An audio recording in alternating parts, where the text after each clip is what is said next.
Buongiorno,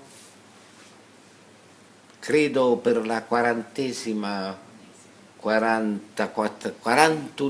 volta, quindi abbiamo superato la quarantena, quindi noi non siamo in quarantena ma saremo in cinquantena, in sessantena e secondo le volontà segrete di chi ci governa potrebbe essere una tutela, tutela, cioè sì, sempre.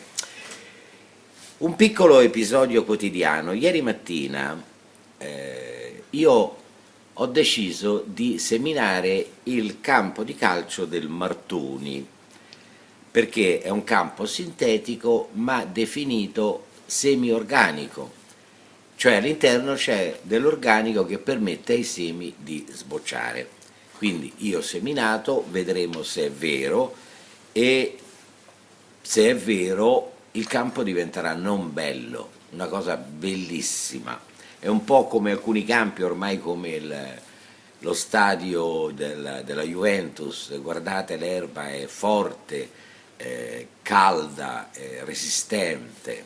Vediamo. Ma vi racconto questo per un altro motivo, perché ho incontrato un'istituzione del campo del Martoni che si chiama Carlo, detto da tutti Carletto, non perché ha una statura non esagerata, ma perché è veramente una gran brava persona, che un grande faticatore e se non ci fosse lui il campo del Martoni non sarebbe lo stesso. L'ho visto scendere le scale, io stavo già seminando, con la mascherina e io ho detto, beh, viene dal paese, adesso se la toglierà, siamo distanti 10 metri. No. E io gli ho detto a Carlo, ma leva la maschera, non c'è bisogno, credimi, il coronavirus è un'altra cosa, poi magari te la spiego. E lui mi ha detto, e non era più il Carletto che io conoscevo, era con il volto teso, anche il colorito era diverso, e mi ha detto, no, Press, mi chiamano così, Press, forse per brevità, non lo so, comunque, però è più carino che presidente, sembra una cosa importante. Press mi piace, anche se io lo traduco sempre in napoletano, facitem press a parlare. E dice, io ho tanta paura. E io, Carlo, ma ne abbiamo già parlato per telefono e ti ho spiegato che non devi avere paura. E lui, che è un uomo veramente d'onore, sincero, onesto, mi ha detto, Press, io lo so che lei ha ragione, ma ho tanta paura lo stesso. Sa che faccio io la mattina appena mi sveglio? Mi misuro la febbre e sono terrorizzato tutto il giorno. Capite che cosa hanno combinato? Hanno talmente lavorato sulla paura della gente che adesso hanno così paura della paura che io non so quanti anni di analisi serviranno per guarire queste persone che evidentemente se non lo erano sono totalmente entrate nella dissonanza cognitiva, cioè quel convincimento totale che le cose sono così e anche se tu glielo dimostri non l'accetteranno mai, perché la potenza mediatica è talmente forte che diventa subliminale, cioè non te ne accorgi neanche più che la tua paura è diventata gigantesca e che non puoi fare più niente. Volevo dare un piccolo accenno a questo ormai santificabile coronavirus perché le informazioni ormai galoppano come vogliono e siccome molto spesso queste informazioni sono sulla bocca di eminenti scienziati, una qualche parte di credito come facciamo a non dargliela? Io sogno, uno dei sogni è talmente semplice perché sul TG1, 2, 3, 4, 5, 6, 7, Sky non accolgono un pool di coloro che sono fuori dal coro per testimoniare agli italiani che cosa sta realmente accadendo. Io vorrei essere invitato da quel cristallo mezzo busto di Vespa, perché guardate che questo signore che cavalca sui privilegi del potere da 50 anni, io non so come faccia, ha sempre partita vinta, perché gioca sulla paura dell'intervistato e sugli scheletri nell'armadio. Con me non lo potrebbe fare. Sarebbe interessante, mi piacerebbe essere invitato insieme a questo pool di esperti, premi Nobel, scienziati che possano dissertare realmente.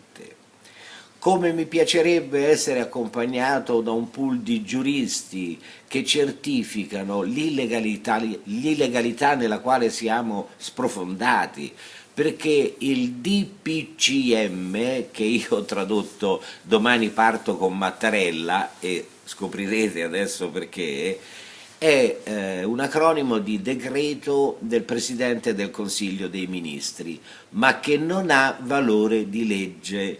Quindi cosa sta accadendo? Che il caro Conte, chissà se è nobile poi, il caro Conte sta praticamente decidendo da solo, mal consigliato evidentemente, ma è lui che firma, praticamente delle veline, cioè delle cose che non hanno valore legale, anche perché eminenti giuristi dicono, affermano, giurano, certificano che un DPCM deve essere entro 24 ore portato al Parlamento per essere trasformato in decreto legge, altrimenti non è una legge, è una piccola indicazione.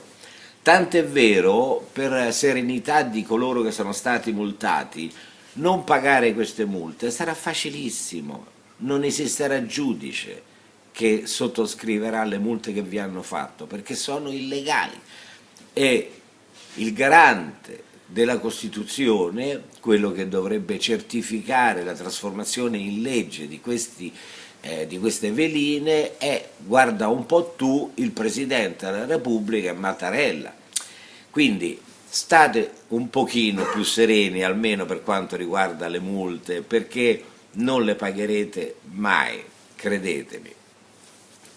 Ho avuto un'immagine stamattina delle migliaia, centinaia di migliaia di emigrati che sbarcano sulle coste italiane senza alcun diritto, perché guardate che mio padre, che è stato emigrato in Canada, ha impiegato 3 anni prima di poter emigrare, con una certificazione sul posto di un lavoro effettivo. Giusto, sbagliato, non si può dire certamente, però quanti emigrati illegali e anche criminali entrano in Italia? Bene, avete mai visto, quando accadono questi sbarchi, la presenza spiegata delle forze di polizia, della finanza, i droni, gli elicotteri, l'esercito? Invece io ho visto quel povero vecchietto che faceva la sua corsetta in un parco, inseguito da un elicottero, dalla protezione civile, dalla polizia, dalla guardia di finanza, e ci sono anche i commenti di chi dirigeva le operazioni. Il soggetto sta scappando. Signori, vi invito a riflessioni, a riflessioni, a riflessioni. Ed eccoci qua che siamo arrivati anche oggi a un piccolo cenno sul coronavirus. Sapete che sempre andando a cercare realmente fra le pieghe dei racconti di questo mostro vorace che si chiama Internet, che manifesta tutte le nefandezze del genere umano, ma anche ti apre le porte a nuove conoscenze, non possiamo negarlo, a informazioni, almeno in questo Internet è fautore di tante informazioni, spesso qualificate, molto qualificate. Beh, sembrerebbe che l'esame che ti fanno per vedere se sei contagiato siano false.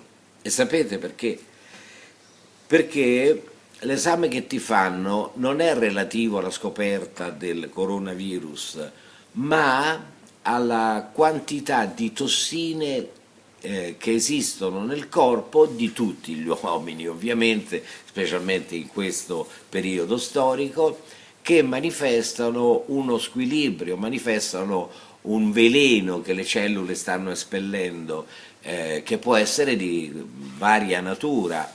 Ebbene, tutti i referti della medicina che testimoniano la presenza di coronavirus sono semplicemente falsi.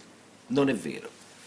Come non è vero che tutti i morti oggi in Italia muoiono per coronavirus. Oggi, anche se ti danno un calcio e cadi dal 7° piano, diranno che è causa del coronavirus.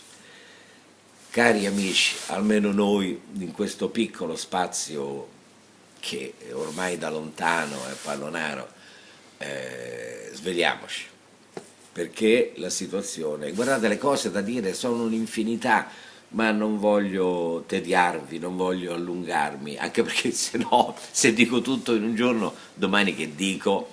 Cioè, vi rendete conto che sono 41 giorni che io dico cose cercando di non ripetermi, spero di riuscirci, ma credo di sì, perché io sono femminile, nel senso che nella mia vita ho privilegiato la parte creativa. Ecco perché ho questa facoltà di linguaggio, non ho paura di mettermi alla prova ogni mattina senza neanche sapere cosa stia dicendo, e chi mi conosce lo sa. E poi vorrei finire con un grande ringraziamento a un vecchio amico di Brescia, se non vado errato, che si chiama Roberto. Roberto, sei sempre nel mio cuore, chiudi gli occhietti e fai la lacrimuccia, perché questo c'è sempre nell'aria, ti voglio bene. E un altro saluto a un altro Giuseppe, di cui non posso dire il nome, perché mi ha omaggiato di una grafica in movimento veramente speciale. Mi auguro che prima o poi un pranzo insieme lo faremo. Ho del buon vino. Buongiorno a tutti e a domani.